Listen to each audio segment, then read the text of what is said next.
All right, so that is recording. We are good to go. We are mic'd up. All right, so these first two, we were talking about interest. So we needed to use two formulas, right? So do we remember what those two formulas are? Let's refresh those. What two formulas can we use for this? There's two of them we learned yesterday.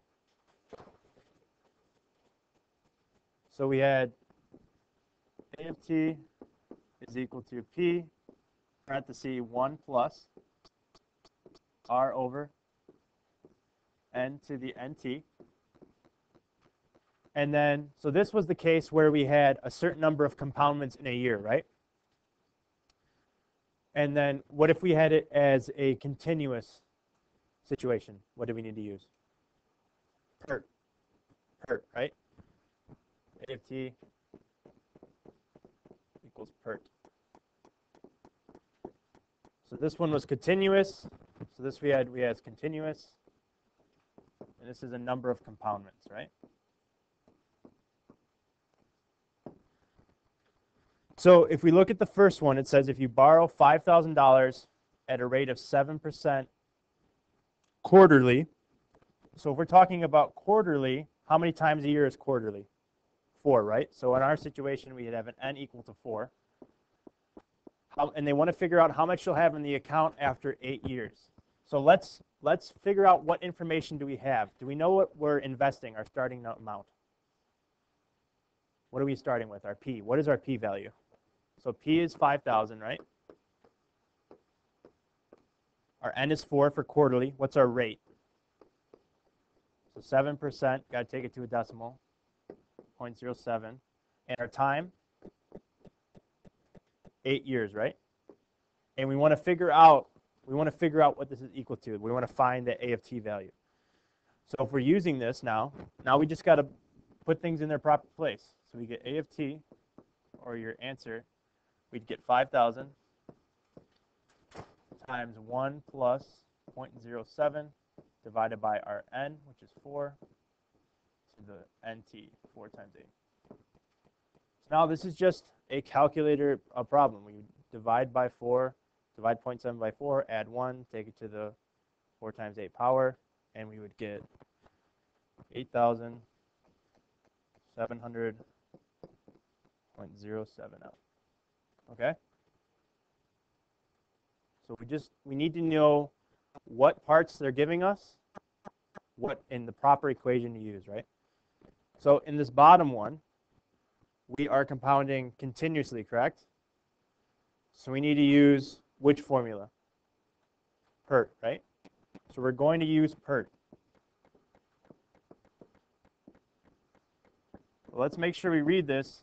What information do they give us? So it says determine the amount of money that should be invested at 7% and compounded continuously to produce a balance of $15,000. So is this $15,000 your P value or your A of t value?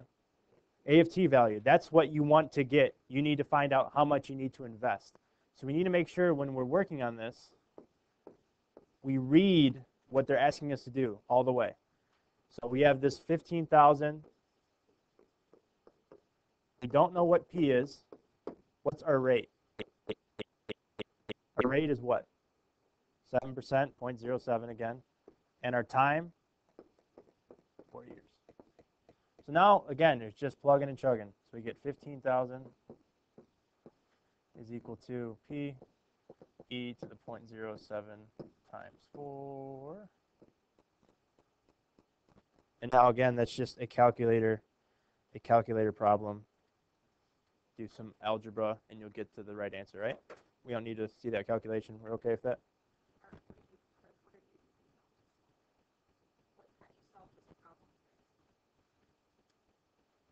So, yeah, so what would we do? So it'd be 15,000. What's P? What's e to the, what's 0.7 times 4? 1 point what? 2.8? 0.28?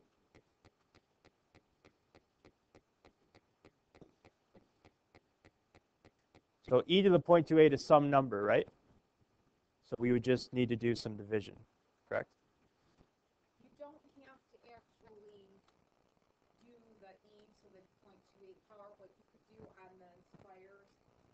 Since this is a calculator problem, you're going to do 15,000 divided by e to the, you can do all in one shot. You don't have to do these in pieces. So you can save time by on your calculator, if you know how to use that fraction button and the parentheses, it should be a piece of cake. All in one shot. So you should take a second and practice this. Make sure you know how to take this correctly. Now, I'm not saying your test tomorrow or Friday is going to have the same question. Do exactly what Mr. G said. You have to read it. If it says how much should be invested, that's your p-value. Don't assume. Yes, just be careful. Read things through. And I think a lot of times we don't read our directions fully or the problems fully, and we just assume that we know what they're asking for, and then we make a simple mistake from not reading something. Like, for example, we're seeing that we either don't know how to round or we don't know how to read. And I believe that we need to do both. We know how to do both of those things. So we got to be careful. So when it says round to 3 decimal places, please round to 3 decimal places, okay? Number 2, it's 11,337.90.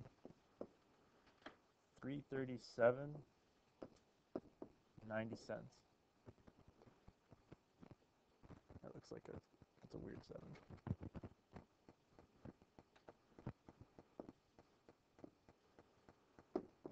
Better. Okay. So now we have these following expressions, right? They're given us they got a natural log and a log. We want to evaluate this. So this is so what is ln of 13? Right, so we can just type this into our calculator, but yeah, we can rewrite this as log base e of 13. But so ln 13, you can just pop that in your calculator and get an answer, right? So what is that answer? 2.565, yeah. Now, again, if we have our Inspire, we can do this as well. So how would we do that one? What's the answer here? So it just happens to be the exact same thing. And that was a coincidence. We did not plan that to happen. It just happened to happen. Ms. Audio she just thought of these two out of her head, and they happen to be the same 2 numbers. Crazy. And if you don't have your Inspire at home, if you don't have your Inspire to evaluate something like this, you can do the change of base, right? Log of 35 divided by log of 4. And you'll get the same answer, okay? So there's options if you don't have the fancy Inspires at home. All calculators should have the natural log button, okay? So again, round to 3 decimal places. So now we want to solve these equations here, right? So we have 8e to the 2x minus 1 is equal to 15. How could we go about solving this? What should we do first? So let's add 1 to both sides. We want to isolate our exponential here, okay? So we get 8e to the 2x is equal to 16. Okay, so now what should we do next? What's the next step? We can divide by 8. We want to get this e to the 2x, whatever's being raised to that power, all by itself. So we get e to the 2x is equal to what? 2, right? So we have this exponential, right? And we can take every exponential and put it into what form?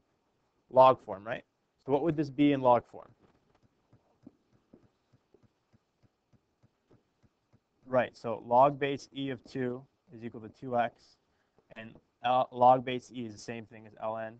So ln of 2 is equal to 2x. Now to get x, what do we need to do? Plug ln2 into our calculator, divide our answer by 2. So x is going to be equal to ln of 2 divided by 2, and that's equal to what? 0.347. Very good. Okay. Any questions on that? You want to get everything that you're taking the exponential, you want to get that all by itself, and then work with it from there. Take it into log form, see what the bases are, and you're going to see when you change it to the other form, you're going to see that you can do things with it, okay? So let's look at number 6 now.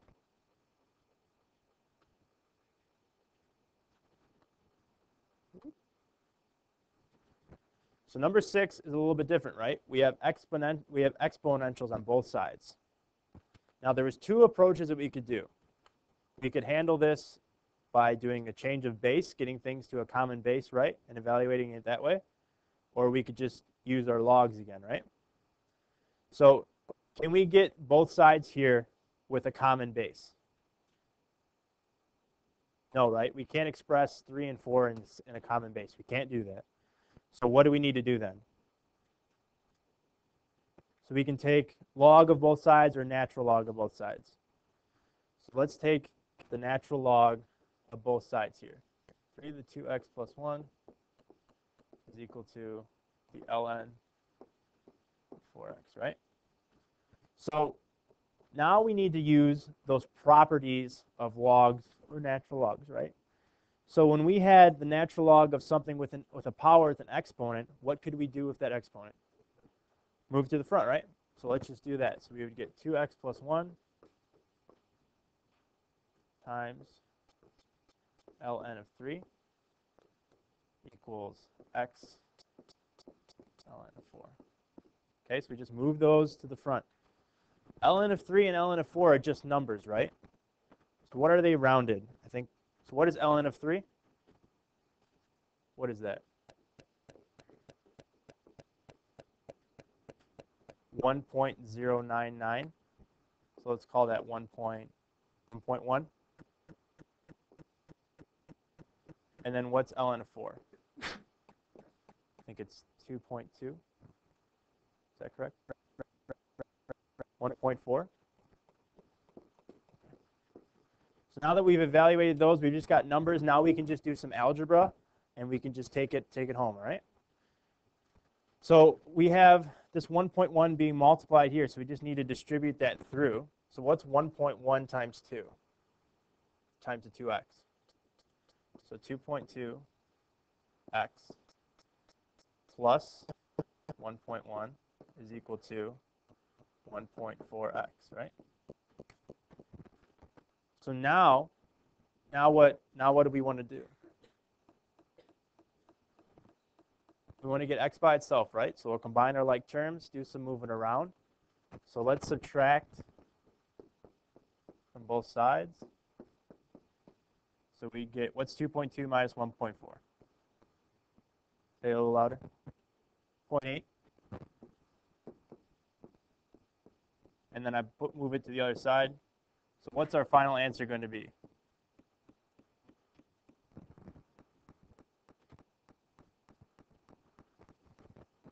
Negative 1.33 what? 37.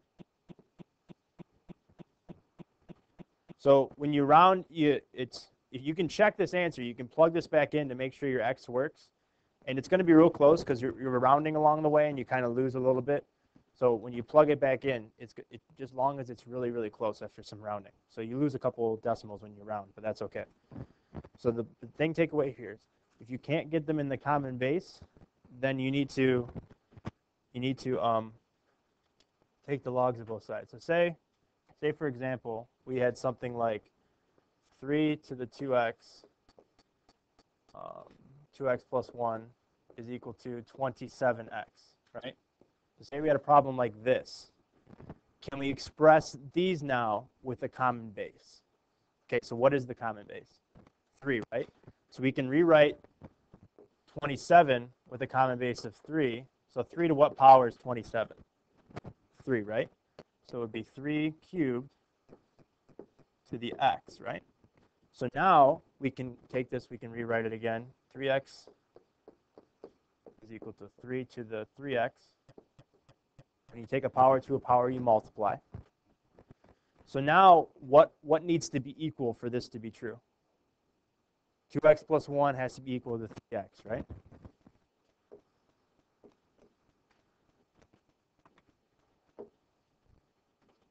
So 2x plus 1 needs to be equal to 3x. So subtract 2x. X needs to be 1. Okay? So those two types of those are the two types you can do. You can have it where you can change it to a common base and solve, or using the natural logs. Okay? And if you forget, like if you don't see that you can take it to a common base, you can still take the natural logs of both sides. But I think this seems to be a little bit more simpler of an approach when you can do that. Okay? So look out for those two types of problems. And now let's go back to this one right here. So we have e to the 2x minus 8 e to the x plus 15 is equal to 0. What does this almost look like? What type of problem does this almost look like? Almost looks like a quadratic, right? But we have this e to the 2x in here. So it's similar, and we can factor this. So how does this factor out? Yep. So we need to multiply to get 15 and add to get negative 8, right? Minus 5, yep. And minus 3. And e to the x times e to the x is going to give you that e to the 2x, okay? So that's why this works out. It's like same thing as, okay? Because e to the x times e to the x, when you multiply same bases, you add exponents. So don't forget about that. I'm sure people saw this like, oh, what do I do with that e to the 2x thing? But now if you think, oh, this is just like a quadratic thing, I can factor it. Now we're in good shape, right? So we have these equal to 0. How do we solve this now? Set both terms equal to 0 and solve, right? So we get e to the x minus 5 is equal to 0, and e to the x minus 3 is equal to 0. So now we just want to get this e to the x all by itself. E to the x equals 5. E to the x is equal to 3. Now where can we take this exponential into? Log form, and then it's a natural log, right? So this is going to be natural log of what? Natural log of 5 is equal to x, and natural log of 3 is equal to x.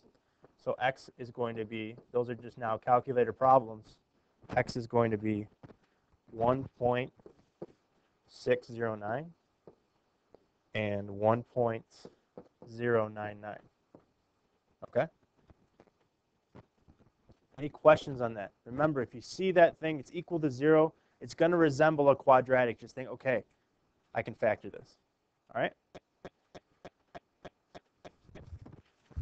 So that is the calculator portion. So now we're going to move into the non-calculator portion.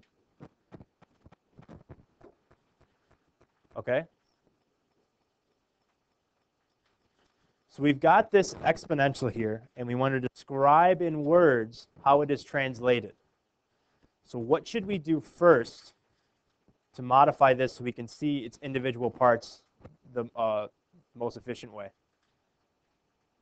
So we want to take that negative 2 out of the exponent, exactly. So we're going to get f of x is equal to 3 times 2 to the negative 2.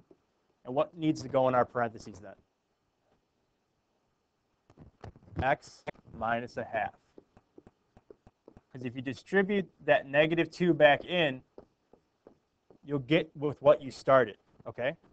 So now we need to list here what's happening in words, okay? So where are we going to start? All right, so we want to start with this negative 2, okay? So that negative is going to do what? Reflection over the, so we're taking the x and making it negative, so that's the y-axis. Okay? Now the 2, what do we have to do now with that 2? It's going to be a, what type of movement? Is it a horizontal stretch or a vertical stretch? The horizontal stretch, now is it a compression or a stretch? So you have to take the reciprocal, right? So it's going to be a compression, a horizontal compression by a factor of what? by 1/2. So we got to make sure that when we're dealing with things that are related to our x value, you always got to take, like when we're moving it, let's say we had like subtract 4, that moves us to the right. If we have something that's being multiplied by 2, it's really being multiplied by 1/2. So we got to make sure that there's those little things when we're dealing with our x values that we got to remember. The y stuff, that's going to stay as it is, right? So we've got our reflection, we've got our compression. Now we got to look at this x minus 1/2. Where's that going to move us? Which way? Right by, so we'll go right by half. And then, so now let's jump out to the 3, right? So this 3 out front is going to do what? Vertical stretch by 3. And lastly, where does that 4 take us? Up 4. Okay? So if we get something like this, we just got to make sure we take that, whatever's being multiplied through with that x, make sure we pull that out, and then take the reciprocal when needed, and work with those things. We've seen these rules quite a bit. We just got to, I think a refresher is always good. Okay? So now we got to graph this, right? For number 2a. So what should we do first here? What should we do first? Okay, yeah, we should definitely talk about what is our parent function. So if we could strip away all that extra that's going on, the -2, the +1, the -3, whatever it is, if we could strip it down to its most basic, what would be there? So we would have y equals log base 2 of x, right? So to get our starting points then, how can we deal with this log base 2 of x? We can turn it into exponential, right? So what will this be in exponential form? So x is equal 2 to the y, exactly, okay? So that's our parent function. We figured that out. We've got it in exponential form. We can use that to get our starting points, correct? What is one more thing we need to do with what they give us, this translated function, before we begin? Take out that 1/2, exactly. So we're really going to be working with f of x is equal to -2, and this is not going to fit, so I'm going to go somewhere else. Move it back a little bit. F of x is equal to -2 log base 2 of, okay, so we pull out the 1/2, and it's going to be x. And then how would we get a -2 minus what number? -4, right? Half of 4 is 2. -4 plus 1. Okay? So now we have that. That's going to give us our rules. So let's talk through this in words, what each one's going to do, right? So the 1/2 is going to do what type of thing? The 1/2 is at a horizontal what? Right, horizontal stretch by a factor of 2. We got to flip that. We got to take the reciprocal. And then the x minus 4, that's going to move us which way? Right 4. Right 4. And then this -2 is going to do what with us? Reflection over which axis? X, right? We're multiplying our y values by a negative. So we're flipping over the x. And then that 2 is going to take us which way? Vertical what? Vertical stretch. Stretch bigger than 1. Don't worry. Yeah, you got to consider it without the negative for sure. The negative does the reflection. The 2 is just going to give you the stretch. And then the +1 at the end, where's that going? Up 1. Exactly. Okay. So we talked it out in words. Now let's do it mathematically. I think sometimes that we understand better off what's going on mathematically, but maybe can't describe it in words. So I think it helps, though, to get both of those type of approaches. So we've got our parent function. Let's get our starting points. So I don't know what to plug in for x here to get that 2 to the y. So if I put in x, like I put 1 in for x, I really wouldn't know what I need to put for y to get that value out, right? But I can put a lot of numbers I'll know in if I put for y what I'll get for x. So we can do that. So let's just pick our y's, -1, 0, 1, 2, right? So when I plug in -1 for y, what do I get for x? 1/2. Then what? 1, 2, and 4. It's important to strip it down to its parent function so you can get to these points much easier. If you try to take that log and with all that gobbledygook attached to it and take that in exponential form, you'd have a bad time. We don't want that. So strip it down, find the parent, then get your starting points. Now go back to that thing and work with the translations. Okay? So what do we need to do first? We need to take our x values and multiply by what? By 2, right? We take the reciprocal of this 1/2. Then we're going to take our x and move it which way? Right, 4, right? So plus 4. Well, now we're going to take our y's and multiply by -2, and then take our y's and add 1. Awesome. Now we just need to do this, right? So x's. X times 2. What's 1/2 times 2? 1/2, 2 times 1, 2, 4, and 8, right? And our y's stay the same. -1, 0, 1, and 2. So now we take our x's and add 4, correct? 1 plus 4 is 5. 2 plus 4 is 6. 8, and 12.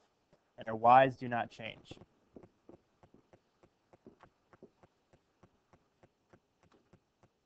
So now we take our y values and multiply them by -2. So -1 times a -2, 2, 0, -2, -4. Our x's are not changing. 5, 6, 8, and 12. And lastly, we add 1. We'd get 3, 1, -1, -3. X's are not changing. Okay, so we got our points. We did all of our algebra, our math. We took care of it. Now, it also says to indicate the asymptote with a dotted line. Refresh for me, what is the asymptote? What is an asymptote? Right, so our asymptote is that line that our graph is not going to cross. So if we were just looking at our parent function, the log base 2 of x, what line was that not going to cross? It was not going to cross a certain value. Where was that at? It was at 0, right? That axis. Our x values were never going to pass the y-axis. So now, since we're shifting our graph 4 units to the right, where is our asymptote now? At y equals 4, right? So here's our asymptote, 1, 2, 3, 4. So we know that this is the value we're not going to cross. So every time the log is going to, that value in here, that's going to indicate where your asymptote is going to be, okay? So now let's graph this, and let's take a look. Let's see, so we got 5, 3, 1, 2, 3, 4, 5, 1, 2, 3, 6, 1, 8, -1, and 12. So we'll see that our graph, if we did another value, we did say -2 for y, we'd see that it would come up here and you get closer and closer to 4, but it would never cross it, okay? So here's our graph. You got a question?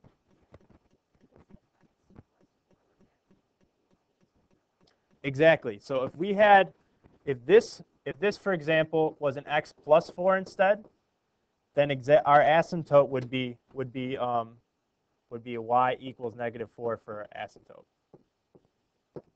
Our asymptote here is at y equals 4. Exactly. So if that was the other way, it would be over there. Yep.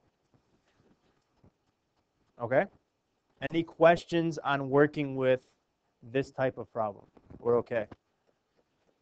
We just got to go back to our transformation rules, and we got to take it from there, okay?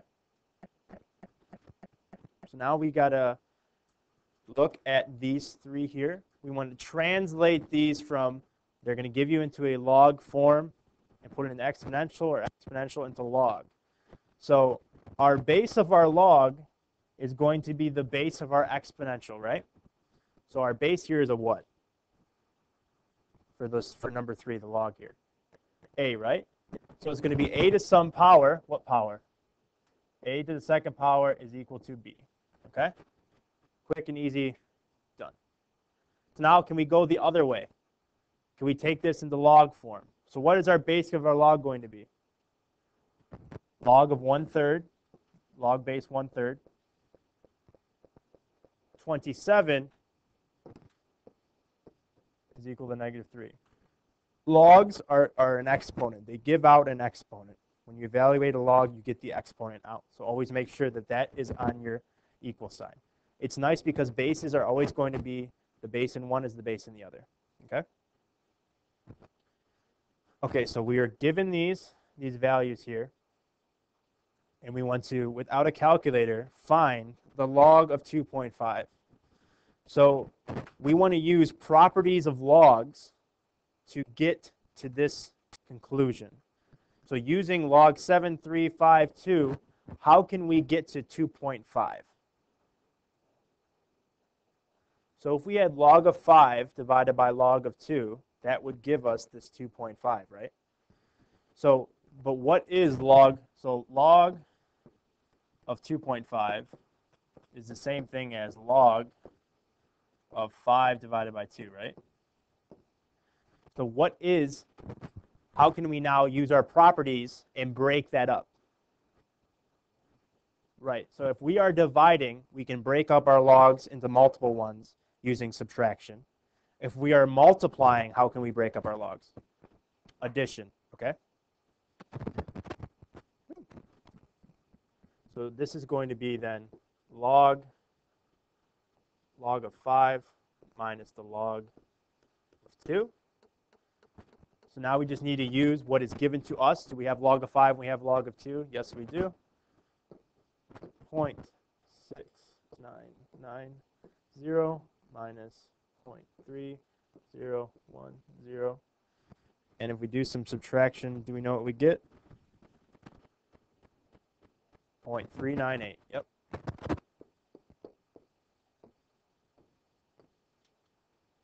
Okay. Questions? Concerns? Okay, we're all right. Do you want me to keep going? How much time do we have left? This is where you stop at the other hours. Okay. So, where is that thing?